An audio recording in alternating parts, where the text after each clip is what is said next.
আলহামদুলিল্লাহ, আল্লাহর অশেষ রহমতে আমাদের যে গাভীটা প্রেগনেন্ট ছিল তার ভিতরে একটি গাভী আজকে ডেলিভারি হয়েছে। আল্লাহর রহমতে ষাঁড় বাচ্চা দেখতে পাচ্ছেন, খুব সুন্দর। দুধ খাওয়ার কাজে নিয়োজিত আছে। বাছুরটির বয়স 20 মিনিট মতো হয়েছে। এই দুধ খাচ্ছে ওর মায়ের, দেখতে পাচ্ছেন। সুপ্রিয় দর্শক, খুব সুন্দর একটি বাছুর হয়েছে, ষাঁড় বাচ্চা, মানে অনেক ভালো, হাই পার্সেন্টেজ।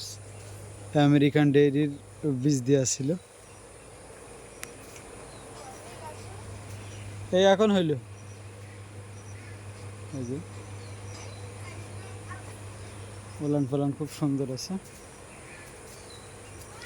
সবাই দোয়া করবেন যেন আমার গরুগুলো সুস্থ থাকে আল্লাহর রহমতে।